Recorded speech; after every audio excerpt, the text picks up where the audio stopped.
You are Locked On Rays, your daily Tampa Bay Rays podcast, part of the Locked On Podcast Network, your team every day. Hello, my name is Kevin Weiss. I'm Ulises Sambrano. And we're the host of the Locked On Rays podcast, part of the Locked On Podcast Network. Thank you for making Locked On Rays your very first listen every day.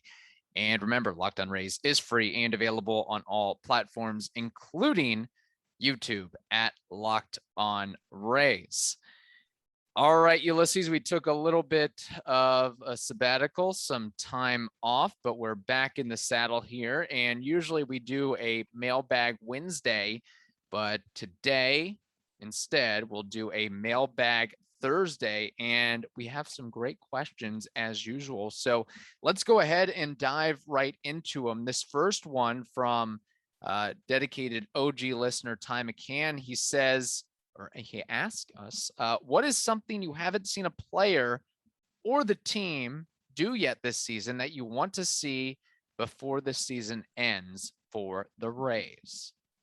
I want them to have technological problems so they have different backgrounds than people are used to. And that is a joke only for the YouTube people. So if you just want to really get into the joke there, head over to YouTube, subscribe, like this video, and then you'll get it. What haven't they done that I want them to do? By the way, great question, Ty. Yeah, a player or a team? Ty I'm pretty sure Ty has like a Google Sheets or a Google Drive filled of all these questions. This is fantastic. Ty, I would have to say, I was listening to Dave and Andy on Wednesday night's game, and they were going over the records. April, May, June, July, and August is their best one. I believe they were 17-9 before Wednesday's affair. So what do I want them to do that I haven't seen them go off? I would say double-digit win streak. That's it. That, and I know that's it. I don't mean like that's easy, because it's not. They've had 2 6-win game streaks this season.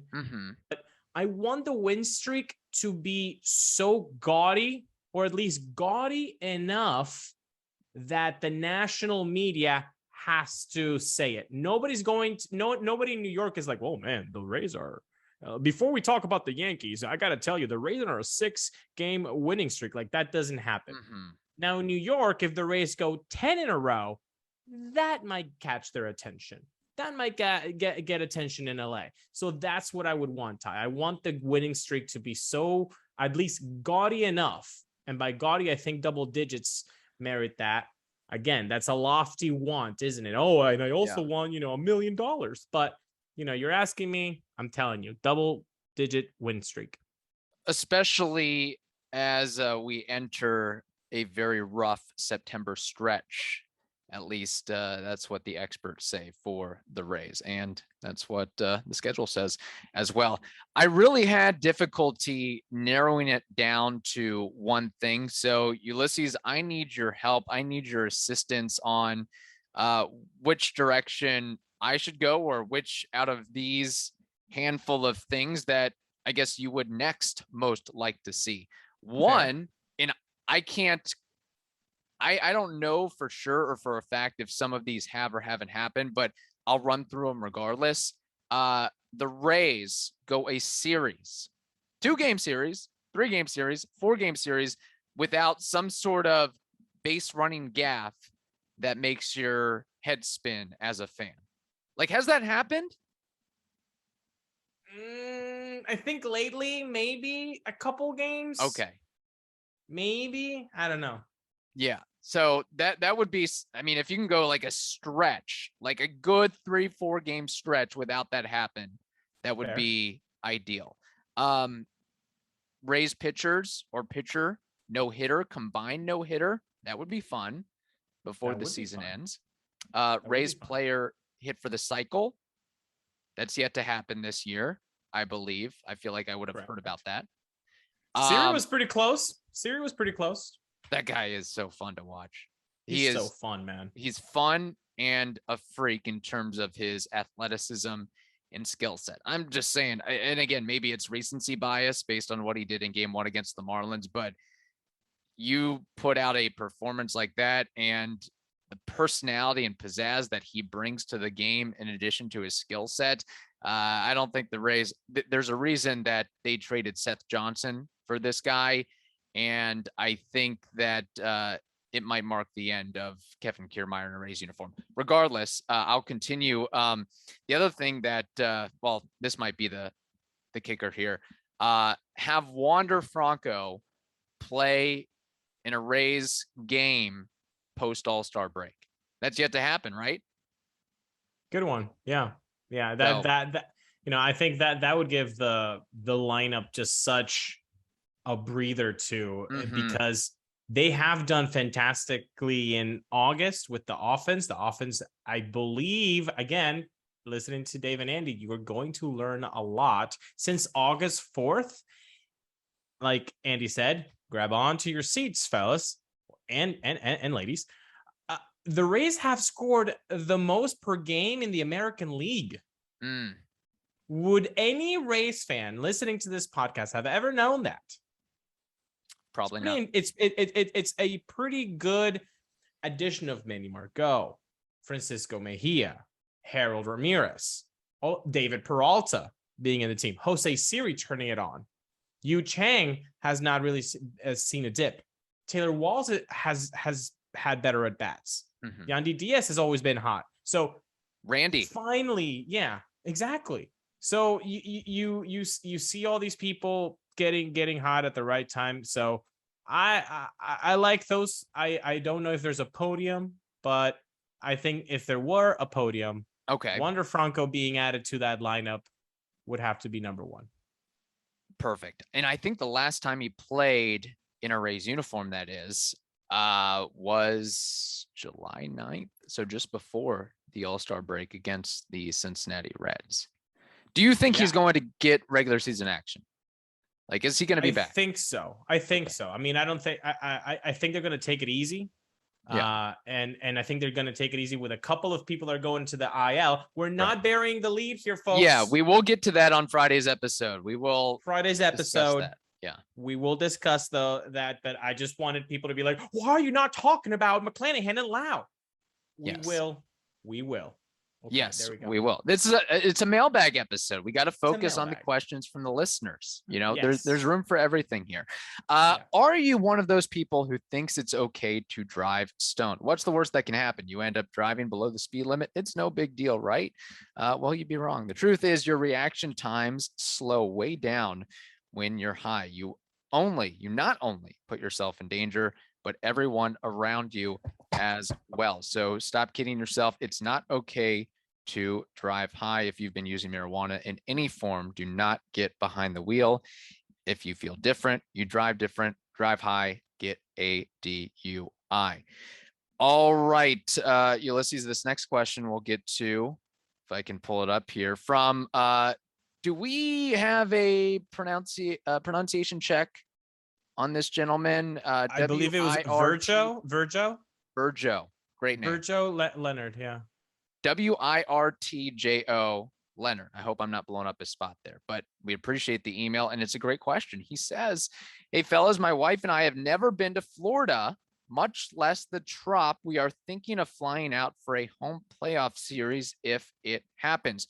What are some, quote, must-dos at both the stadium and in the general St. Pete, Tampa area? Ooh, good question. See, folks, we do it all here. All right. Yeah. Where you can be also your travel guides here. I would have to say, let's focus first on things around the Trop and then get into the Trop.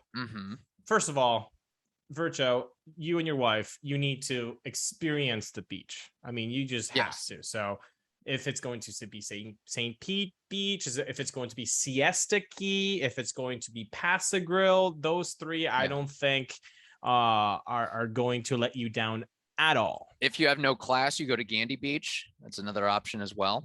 Yeah, I mean, honestly, you're just gonna get cultured. What's gonna happen. So yeah, you gotta hit the beaches, right? Then food spots. What are some of the food spots that you'd recommend, Kevin? Well, around the Trop, I would say Dr. Barbecue and Ferg's. Those are really the only two that I can think of off the top of my head that are absolutely within walking distance of. Yeah. Dr. Barbecue is like right there. So Yeah. if you want something easy, but that's going to make you have messy, lickety fingers, then go to Dr. Barbecue. Now, once you get inside, by the way, the St. Pete downtown area, you're going to fall in love with it. You guys are going to fall in love with it so much that you might say, could we stay here? It's fantastic. Then you go into the Trop and you're going to be like, okay, what do we do here? Ballpark and Rec is fun. If you get there a couple hours early, Right. you can play some big cornhole and beer pong with like trash cans and like dodgeball type of scenario. So that's nice. There's a bar. So that's always good. You guys are over 21. So of course you're going to have some fun there. Then should they go to the Budweiser porch and get some cocktail I think that's drinks? recommended. Yeah. And then maybe hit some loaded potato fries, some beans and barler ice cream. Yeah, if you have a chance, go to one of the, you could go with the traditional hot dog, hamburger, pizza, fried chicken. But if I would, and it might be a little bit more pricey, but I think it's worth the price, is going to one of those specialty food spots. I've been going to that Italian wraps that's on the first base side. It's the first base side. I believe so. I think so. Maybe it's first base side. They're tremendous. They're Italian wraps. I have aioli and salami and pesto. They've got it all, like steak, chicken. Yeah, they are delicious. So if you want something odd for a ballpark experience food, you will definitely have your options. Now, he also did mention surrounding not just the Trop, but the St. Pete area as a whole, as well as possibly venturing into Tampa. I would imagine if you're making that first trip to Florida, you might want to try to hit some of the other highlights within the Bay Area. Just off, I don't spend a lot of time in St. Petersburg, but just thinking of a couple of the highlights, maybe if you can swing it, go to a Rowdies game, maybe venture into the Dolly Museum. And I know it's not a happy feeling at all, but I know that the largest Holocaust museum is in the state is in St. Petersburg. So that's another option as well. So I don't know. You've been to St. Pete more than I have, so I don't know if there's any other. No, those are pretty good. I'm missing. There's also the Chihuly Museum in St. Pete, which is really, really cool. If you like that type of like glass art, that's really awesome. And if you go across the bridge and go to Tampa, well, you've got Ybor City, which is hopefully the future home of the Rays. So you can hit up a cigar shop there, see how they actually roll it, handmade cigars, and then just have one in there. That's a pretty cool thing to do if you're in Tampa, is get a cigar in a cigar shop where they actually hand make these things. So that's pretty exciting. And then obviously 7th and 8th Ave are pretty fun to do, in a Friday or Saturday night setting. That's really cool. It depends, I guess, what kind of person you are. If you want some crazy wild times, go at night on Friday or Saturday. But if you're looking for more of the low key walk around vibe, maybe more in the morning during the day, I'm sure they've got some artisan and food markets, and you can get the hand rolled cigar. I'm not even going to mention any place in particular, just anyone within Ybor City is worth going to for sure. 100%. You don't need to pick one. Just look at the one that gives you a good vibe and do that. And you also have the Channel District too. You have downtown. I know hockey's not in session right now, but there's a Florida Aquarium, which is pretty cool, and it's huge. Honestly, it's bigger than people think. The Florida Aquarium. So you can go there. You can go to Seminole Heights. There's a bunch of really cool looking eateries in Seminole Heights, which is a little bit above north of Ybor City. You got it all, Vircho and wife. You guys are gonna have a great time.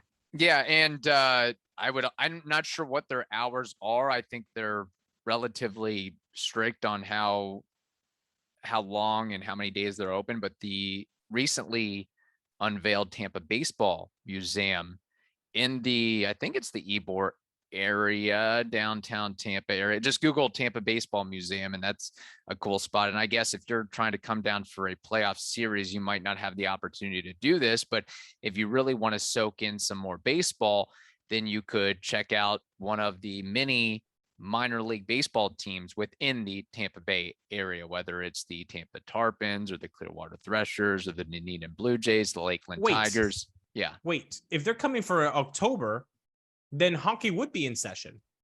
Yeah, hockey. So you could theoretically go to a hockey game. Yeah. You could go to a hockey game. You go to a Bucks game too if you wanted to.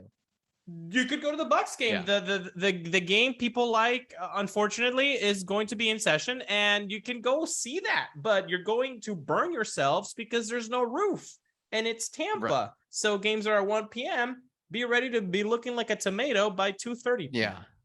And if you, depending on how big of a football fan you are, you could go watch a USF game. I don't know why anybody would want to watch a USF football game at this juncture, but you certainly have that option. So yeah, October area, things really open up. You'll really have your pick one more as far as sporting. One more. Yeah. You can really go Tampa and go to Halloween at Busch Gardens. If you're into like haunted houses, you go to Busch Gardens at around like 7, 8 p.m., buy your ticket. And it's like haunted houses with roller coaster experience. Yeah. Like, it's pretty cool. I've never been. I'm not big into the people jumping out and trying to scare me angle, but that is a very popular spot. Absolutely. Yeah. So, inside joke here, but if you're really adventurous, you could do some skydiving in Zephyr Hills, although there's the occasional accident. All right. So great question. And, maybe that piqued the interest of, people that live in the surrounding Tampa Bay area, but don't have really a chance or think about what to explore. They just focus on their family and baseball, but there's a lot more out there for sure and things to do. Okay. This next question, final question we'll get to on this episode from Travis Vanderpool. I believe, correct me if I'm wrong, Ulises, I think this is the first time he's reached out to us. I don't recall a question or an email from this individual before. So we always love the first timers. Absolutely. And his comment concerns Jonathan Aranda. He says, am I missing something here? Why isn't Aranda up yet to stay? He rakes, and his short time in the bigs, he played and hit well. What's the deal? Deep dive into why he isn't up. He's needed. First time, long time, Travis. Good to have you in the program. Let's see, man. One word, defense. Yeah. One word, defense. I tried getting some statistical and analytics defensive prowess measurements for him in minor leagues. They're few and far between. Overall, he's not a Gold Glover at either position that he has played this year, which are left field. He has played some left field. I believe it was 58 innings. He's also played first base and second base. I believe both of them at over 200 innings. And of course, he's DH'd. You are right, Travis. He has done nothing but raked in AAA and in his very short sample size in Major League Baseball. Right. This guy can hit. But right now, I think the Rays are just not trusting the glove work. Yeah. And so they would rather not have him put the team in an uncomfortable situation where either he has to be matchup specific or only DHing a couple of days a week, because you also have to DH other guys like David Peralta and Harold Ramirez and Ji-Man Choi that might need some time off the turf because of their knees. So you don't want to add another guy like that. That's what I think they're thinking. I think there's several reasons. Absolutely. The defense and the scouts say he is a 30 grade fielder, which is awful. And they say he's got poor hands and feet. But again, Aranda's not getting utilized or promoted for his defense. It's what he can do with the stick from the left side. But, and we've talked about this before, I think the Rays want to try to limit the amount of rookies that they call up this year and get extended action too. And when they call up those rookies that they're confident about and have confidence that they have a future with the team and in the bigs, they want them to get rep after rep after rep. And that may not be the spot for Aranda just yet, while Yu Chang is still on the roster, while Ji-Man Choi is still on the roster.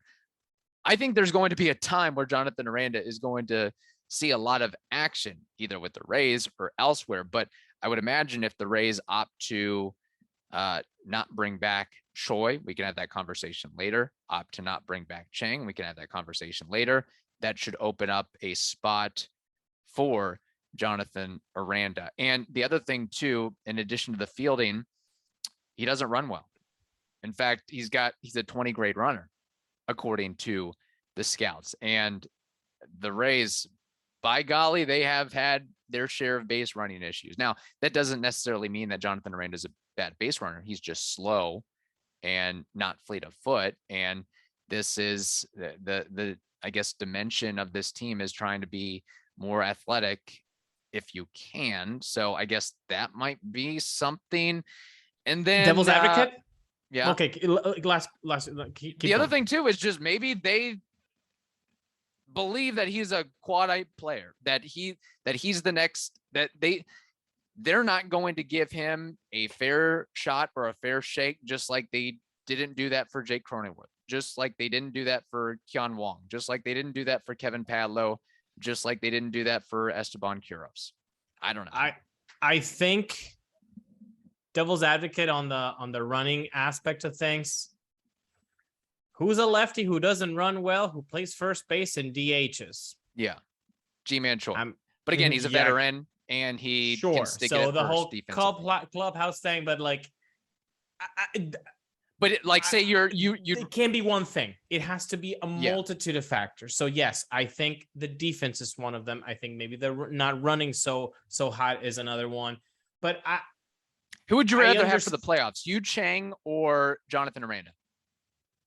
I mean, I've loved what I've seen from Yu Chang so far. Like really, that's great. It would be really rough. You cannot put a rookie with the brightest of lights and say, hey, do you know what you've been doing in AAA? I want you to do that exact same thing when there are cameras all around you that you've never had before. That is a really difficult position to put a rookie in. So I understand not in that position. I would go with Yu Chang. It's not like Yu Chang is a seasoned veteran anyway, but he has shown at least in extended time with the race this year that he can handle his own, at least for this time period. But all I'm saying is, I think the race missed the boat on when to call Jonathan Aranda. The boat was June, July, when the team needed help offensively, and they didn't do that. Right. And they didn't do it because they wanted to give Vidal and Taylor Walls and Josh Lowe just extended looks. Was that the right decision? Was that the wrong decision? We can get into all that. But that was the prime spot where Jonathan Aranda. Right now, like I said earlier, the Rays are not having a tough time creating runs so far. Since August 4th, against they have scored the most runs in the American League. Mm-hmm. So when you say, oh, we need more offense, it's like the offense is doing fine so far lately. So maybe that's where their head is at. Yeah. If this offense can keep it going for September, why are we going to introduce a negative defensively that could ultimately make our pitchers look worse, and then have our offense have to pick up those mistakes by scoring even more runs? Yeah. And not to get into a whole thing here, but of course the Rays did call up Vidal Brujan instead of Jonathan Aranda with the injury of Brandon Lau. So, and Vidal Brujan has been turning it up in AAA as of late, but maybe it's because they want that athleticism factor and the defense factor and the speed factor. And maybe if this was a case where, where they've got professional top-notch hitters back in the lineup, Harold Ramirez, Manny Margot, some others. If one or more of those guys were out for the count, going to miss another month, then maybe that would have been the opportunity where, we can't hold this guy back any longer. But now you also want to have a balance too. You don't, yeah, it's great to have a bunch of gap to gap hitters that don't have any speed, but you also need those speed demons too. So it's finding that right dimension there. So I think Jonathan Aranda, he'll eventually have his opportunity. I don't know if it's going to be this year. I really don't. Even when rosters expand, I don't know if that's going to be. And again, I don't. That's why I don't think that he's a Kiraz. I don't think he's a Wong, or I don't think he's a Padlo. He could be a Cronenworth. And what I mean by that, people, is that they do believe in Aranda to a certain extent, right? But they don't want to show off his flaws in MLB so that he keeps that value as high as they can to flip him. Because why they put him in the 40, like that means a lot. That means a lot. They put him in the 40 and they didn't trade him. So I think either it's because he's a plan for 2023. May it be because, like you said, Ji-Man Choi leaves, and then Jonathan Aranda, hey, here you go. He's first base and maybe an outfielder's glove when you can, or second base when Bilal is a little bit hurt. Right. Maybe that could be the thing. But I think he's more of a Cronenworth, either a trade piece in the offseason for a good return, right, tied to something else, or he gets his call up in 2023, either opening day roster or early. And that's a gamble you have to take. Sometimes you think that, okay, yeah, we don't want to expose this guy's flaws. Let's keep the shine on him. And another team gets the Cronenworth. Maybe the team instead gets, I mean, look at what we think of Vidal Brujan and Josh Lowe right now compared to 365 days ago. It's almost night and day. It's almost night and day. We were putting trades together with Vidal Brujan that would have netted you, I think Austin Holloway did one that netted us like Green, Eugenio Suarez. Yeah. Maybe was it Jonathan India with Willy Adames and Vidal Brujan, like on BTV. Right. Like that's, I mean, the value on Brujan on that website has gone down by 35. Right. It used to be 41. Now it's at 7.5. Mm-hmm. Yeah. I mean, you really don't know sometimes. Hey, do we have Jared Kelenic or do we have Julio Rodriguez? Like, what's it going to be? Prospect hugging people. Prospect hugging. So that's going to be an interesting dynamic and development to see going forward. What are the Rays' intentions with Jonathan Aranda? Thank you for making the Locked On Rays podcast your very first listen every day. Now make your second listen the Locked On MLB podcast. That is also free and available on all platforms. Hope you all have a wonderful day. Stay safe, and we will talk to you on Friday.